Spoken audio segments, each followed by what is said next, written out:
Coming into the 2025-2026 NBA season, the Phoenix Suns were projected to not be good. A lot of sports outlets, a lot of sports analysts had the Phoenix Suns being one of the worst teams in the Western Conference, whether that's the 12th seed, 13th seed, 14th seed. ESPN had the Suns winning only 31 games this season.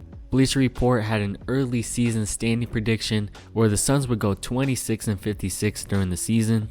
And even one NBA Redditor had the Suns going 31-51.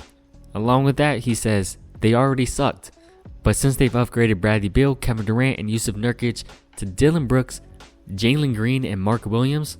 Oh wait, did I say upgraded? I meant downgraded. Like a lot.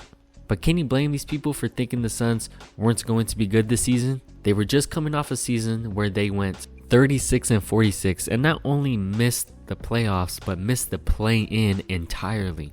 And this is a team last year that had Kevin Durant, Devin Booker, and Bradley Beal. And they missed the playoffs entirely. And when you look at their offseason, they traded Kevin Durant to the Houston Rockets for Jalen Green, Dillon Brooks, and the number 10 overall pick, which ended up being Kaman Maluach. Now at first it's like that trade is okay. Clearly the Rockets won, they got the better player. Jalen Green is coming off not the greatest playoff debut. Dillon Brooks is a tenacious and greedy player, but other than that he isn't too much. And Maluach is a rookie. And what they got back was not nearly what they gave up for Kevin Durant. When you look back, they gave up Mikal Bridges, Cam Johnson, Jay Crowder, and a boatload of first round picks for Kevin Durant. And they didn't get nearly the same in that Kevin Durant trade from Houston. To go along with that, the Suns bought out Bradley Beal, but are still paying him $19.4 million annually in dead money over the next 5 years. So it's easy to say that going into this new 2025-2026 NBA season, that the Suns probably weren't going to be a good team. But so far, as of January 7th, 2026, they have proved those people wrong. The Phoenix Suns are currently the 7th seed in a very tough and dogfight Western Conference.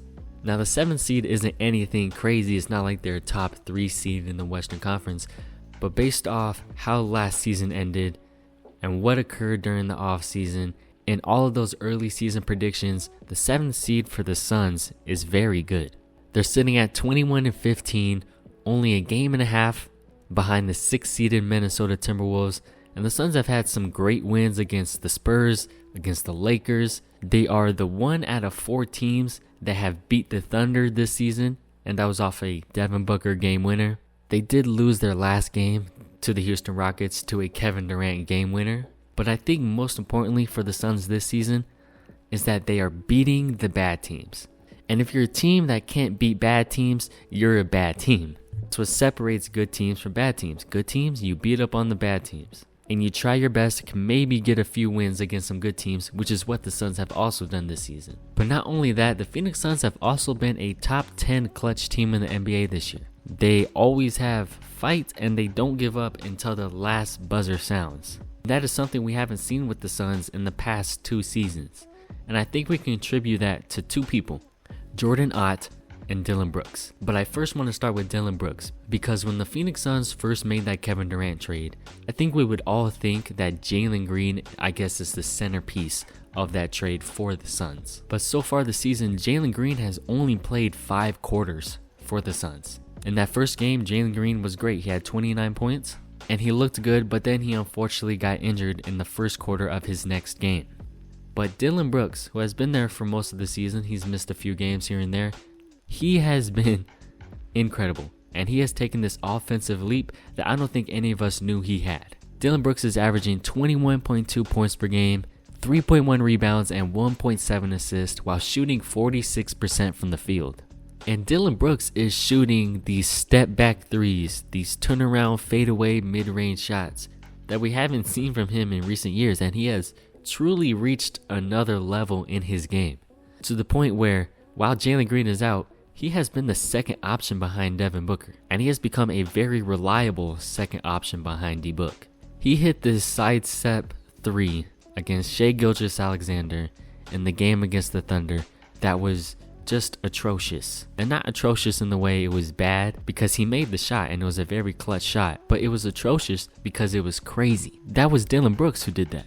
And I think the reason why Dillon Brooks has gotten like this is of course because of his hard work he's put in, but also I think it's Jordan Ott, because he has put so much confidence in not only Dillon Brooks but also Colin Gillespie, who is having a career year. He has put confidence in Royce O'Neal, Jordan Goodwin, Mark Williams, Grayson Allen when he plays, Jamari Bouye.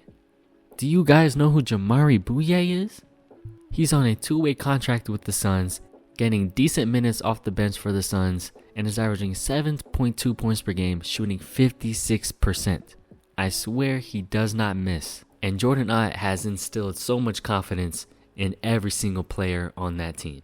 And there are some nights where Royce O'Neal or Grayson Allen or even the star player Devin Booker are shooting bad from the three. I mean, Devin Booker is having his worst shooting year from three, I think, in his entire career. And while D-Book is still having an amazing season, he's averaging 25.7 points per game, 4.1 rebounds, and 6.3 assists on the year, shooting 46% from the field. He is shooting 29% from three. But in that close game against the Oklahoma City Thunder, Jordan Ott still had confidence in his best player, who was shooting horribly from three, to still pull up from three over two of some of the best defenders in the NBA in Alex Caruso and Lou Dort, to pull up over both of them and make that three for the game. Jordan Ott, Dillon Brooks, even some of the other players, Colin Gillespie, Jordan Goodwin, and of course it starts at the top with your star player Devin Booker, have changed the tone and the energy of this team. It has done a complete 180 compared to the past 2 seasons. And this team hasn't even been fully healthy yet. They have only had Jalen Green for a game and a quarter, and I think for those games, Grayson Allen was injured. So we haven't really seen this team at full strength, and Jalen Green is supposed to be coming back within the next week. So in the next few games, we will see Jalen Green back and the Suns team finally at full strength. And I think once we get a few games of healthy Phoenix Suns basketball under our belt, we can really see the full potential of this team. Now, I'm not saying they're going to be contenders or even one of the top teams in the Western Conference, but I do think if they can sneak into the playoffs, they can be a tough match for any team in the West. And if they were maybe able to sneak into the playoffs and avoid the play-in, and they have a 3-6 matchup or a 4-5 matchup against maybe the Lakers or the Timberwolves, there could be potential and a possibility for the Suns to win that series. I'm not saying it's going to happen, but there is a chance. Now, there is a ton of basketball left. We're not even at All-Star break, but I do think it's only up from here for the Suns. And if it's not, and they fall down in the standings, and they miss the play-in entirely again, then you guys can come back to this video and dislike it. But that's all I got for you guys today. If you're not already, please subscribe. It does help out a lot. But like always, I'm out.